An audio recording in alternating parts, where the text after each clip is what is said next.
Then our armed recce missions resulted in totally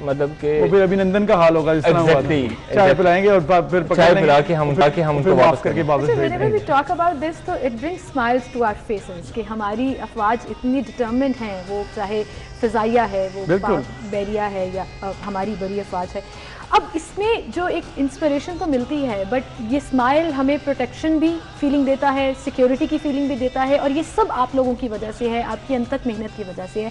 ابھی squadron leader صاحب نے کہا کہ ٹریننگ ہماری اپ ٹو دا مارک ہے, but with the passage of time یہ بہتر ہوتی گئی. Afridi, what inspired you, sir, what inspired you to join PAF, اور اس کے پیچھے تھوڑا سا بتائیے گا کہ Actually, I got inspiration from my father and my uncle. Both were in the army. بچپن سے ان کو یونیفارم پہنتے ہوئے دیکھا میں نے, اور انہوں نے مجھے فوج کے بارے میں بتایا اور فوج کو قریب سے دیکھنے کا موقع دیا. ہر اس ایونٹ پہ, ایئر شو پہ, پریڈ پہ ہمیں لے کر گئے ساتھ. وہاں سے ہمارے اندر یہ جذبہ, پیشن پیدا ہوا, اور اسی پیشن کو لے کر میں الحمدللہ اس مقام پر. ویری نائس, زبردست. آفریدی صاحب, اسی طرح انشاءاللہ تعالیٰ پورا پاکستان کو آپ پر فخر ہے. فیضان صاحب, جس طرح سے ذکر کیا کہ یہ جذبہ اوبیسلی فیملی کو دیکھ کے بھی آتا ہے, یا پھر آپ سٹوری سنتے ہیں, آپ پاکستانی قوم کو دیکھتے ہیں, کس طرح سے ہم لوگوں نے بھرپور کسی بھی وقت میں کبھی ریسورسز کم بھی ہوں بھرپور اس کا جواب دیا اور پوری دنیا کا مقابلہ کیا. اگر ہم ذکر کریں ٹیکنالوجی کا, آج کل ٹیکنالوجی کا دور ہے, کہا جاتا ہے جی ٹیکنالوجی میں رافیل طیارے آ جائیں, بڑے بڑے طیارے, بڑی بڑی انٹرنیشنل چیزیں آ جائیں گی تو شاید مقابلہ ہو جائے گا. آپ کو لگتا ہے کہ اس چیزوں سے مقابلہ ہوتا ہے, یا پھر کچھ اور چیز ہوتی ہے جو کہ آپ کو چائے پینے میں مجبور کرتی ہے اپنے دیش میں؟ اس میں سب سے پہلے تو میں یہ کہنا چاہوں گا کہ رافیل دنیا کو کافی بادر کر رہا ہے, الحمدللہ ہمیں نہیں کہہ رہا. زبردست. ہم اس رافیل کی اس وقت بات کر رہے ہیں جو رافیل جب ہمارے دشمن کی فضاؤں میں داخل ہوا تو ان 5 رافیل کو 2 مزید گارڈز کی ضرورت پڑی تھی. ہم اس رافیل کی بات کر رہے ہیں جس میں 5 رافیل تھے اور 2 سیکیورٹی. پروٹوکول کر کے لے کے جانا پڑا. دیکھیے, اٹس اباؤٹ پروٹوکول, اور even if they are afraid of us, ٹھیک ہے, کہ ہم ان کی فضاؤں میں کچھ ایسا نہ کریں. سیکنڈ اس میں یہ کہنا چاہوں گا کہ رافیل تو اب آیا ہے, جب انہوں نے ہمارے دشمن نے اس کی پروکیورمنٹ سٹارٹ کی تھی, ایون دین ہم نے اس کی ٹریننگ سٹارٹ کر دی تھی. I will not say کہ we are trained about it. Yes, definitely I'll say our training has been matured now. Rafale کے اگینسٹ ہماری ٹریننگ میچور ہو چکی ہے ابھی تک. پھر ہمارے کسی میزل کے اوپر یہ نہیں لکھا ہوا کہ آپ نے رافیل کو نہیں گرانا, ہمارے میزل صرف تباہ کرنا جانتے ہیں, اور ہمارے پائلٹس صرف جہازوں کو. ایک آخری بات اس میں کہنا پسند کروں گا, ہم جس امت سے تعلق رکھتے ہیں, ہمیں پوری قوم کو یہ معلوم ہے, ہمیں یہ نہیں بھولنا چاہیے کہ خیبر کا دروازہ کسی تلوار, کسی گھوڑے یا کسی اونٹ نے نہیں گرایا تھا. کیا کہنے, تو it's always man behind the gun, and الحمدللہ we are the main, we are. اور جو حوصلہ ہوتا ہے, ول ٹو فائٹ. ایڈوانسڈ ہو جائیں ٹیکنالوجی پہ, نہ ہمارے جیسے آفیسرز آپ کو مل سکتے ہیں, نہ وہ ٹریننگ مل سکتی ہے, اور سب سے بڑھ کر وہ جہاد کا جذبہ جو ہے وہ کبھی نہیں مل سکتا. آفریدی صاحب, آپ کی طرف بھی میں آؤں گی, and since you are an engineering officer, technology میں ہم کتنے آگے ہیں, کتنے ایڈوانسڈ ہیں, کتنے اپ ٹو دی مارک ہیں؟ دیکھیں, ہم جتنے بھی سسٹم ہیں, ہر سسٹم کا اپنا ایک رول اینڈ ٹاسک ہے. جس طرح ہمارے دشمن ایک سسٹم پرچیز کرتا ہے, ہم اس لحاظ سے اپنی تیاری کرتے ہیں, اس کا کاؤنٹر تیار کر لیتے ہیں. کاؤنٹر تیار کرتے ہیں, ایگزیکٹلی. تو الحمدللہ وی آر کیپیبل کہ وی ڈسٹرائے اور اینی. زبردست, بہترین. تو فیضان صاحب, کاؤنٹر ہم تیار کر لیتے ہیں, عزم ہمارے پاس ہے, حوصلہ ہمارے پاس ہے, تو ہماری قوم کے لیے کوئی میسیج دیں کہ جو اگر کوئی تھوڑی بہت کنفیوژن ہے وہ بھی دور ہو جائے کسی بھی دنیا میں ٹیکنالوجی کا مقابلہ کرنے کا. ہم کو میں ڈیفینیٹلی آج ایک میسیج دینا چاہوں گا. First of all we are pretty much clear about it کہ اینی انر اور آؤٹر اینیمی, کوئی اندرونی یا بیرونی کوئی بھی دشمن آتا ہے تو we are pretty much capable of tackling that enemy. اور قوم کو میں آج کے دن یہ کہنا چاہوں گا کہ let's get back to our basics. وہ بیسکس جو قائد اعظم نے ہمیں بتائیں, unity, faith and discipline. 6 September 1965 کی وار میں آپ سب جانتے ہیں ہماری سب سے بڑی اسٹرینتھ نیشن کی یونٹی تھی. So let's get back to our basics. The only message I want to give you, get back to unity, faith and discipline. ہر چیز کا مقابلہ کریں اور ہر چیز کا مقابلہ کر سکتے ہیں. اور ہم قوم کی طرف سے آپ کو یہ بتانا چاہتے ہیں کہ ہم آپ کی رسپیکٹ ہم پر فرض ہے, اور آپ کی سیکیورٹی کی وجہ سے ہم سکون کی نیند سوتے ہیں. تو thank you so much for that, اور سلوٹ ہے آپ کو اس کے لیے. Thank you so much for being with us. اور بڑی زبردست کانورسیشن رہی ہماری اسکواڈرن لیڈر فیضان اور فلائٹ لیفٹیننٹ محمد آفریدی کے ساتھ. اسی کے ساتھ ہم آپ سے اجازت چاہیں گے. انشاءاللہ کل ملیں گے. اللہ حافظ.